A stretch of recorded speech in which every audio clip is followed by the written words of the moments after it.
Hi, my name is Leanne Young from University of Kentucky, and I will be visiting you this next week as we think about improving our assessment practices. My time with the middle school teachers will start with small groups, and since we'll be starting in that way, there are a few things that I would like for you to think about in advance of my visit. First, to start broadly, I'd like for everybody to think about why are we assessing? Why do we assess children's learning, students' learning with assignments and tests? So that's the first question. Why are we assessing?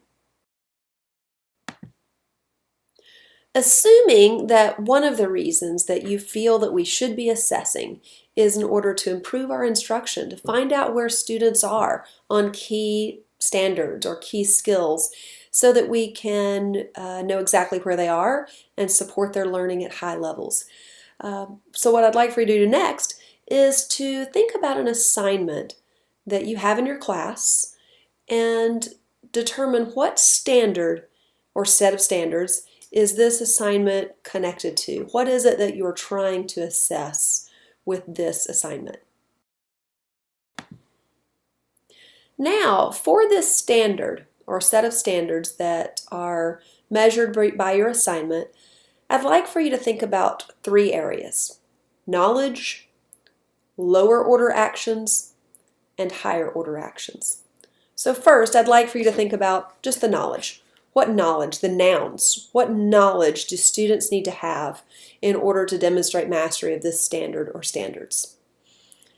Second, I'd like for us to think about the actions, the verbs. What do students need to be able to do to demonstrate mastery? So let's think about some of the lower order actions. What do they need to be able to remember or understand in order to demonstrate mastery of this standard? And then I'd like for us to think about the higher order actions, the higher order verbs. What do students need to be able to analyze, to evaluate, or create in order to demonstrate mastery of this standard? So we're thinking, in essence, about Bloom's taxonomy and the many iterations of Bloom's taxonomy as we think about levels of verbs or levels of actions that students need to have to truly demonstrate deep understanding, deep mastery of this standard. And as we think about that, I'd like for us to revisit this assessment. Does this assessment allow students to demonstrate each of those areas, both knowledge as well as actions, and actions lower and higher order? And how might this assessment be improved so that it allows opportunity for higher level or deeper level demonstration of mastery of this standard?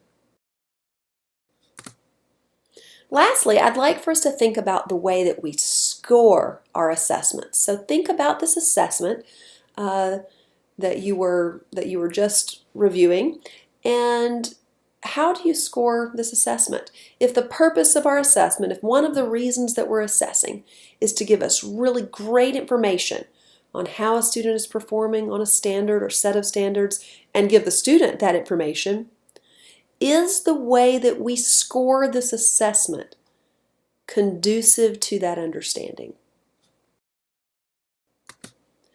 And in order to answer that question, one thing we can think about is sort of the unit of analysis. So when we give a score on this assessment, are we scoring across many standards for the subject, meaning that the subject is essentially our unit of analysis? Or are we giving scores on specific skills? Can a student tell from their scores what skills, what standards they're needing to work on? Are they getting that kind of prescriptive and useful information on their assessments? You'll hear me say in our time together in the large group that calculations of number of items that a student got right or wrong are not nearly as useful or usable as characterizing how well a student has mastered a skill or standard. So we're going to put away our calculators in our time together and think about classification of skills rather than calculation of items.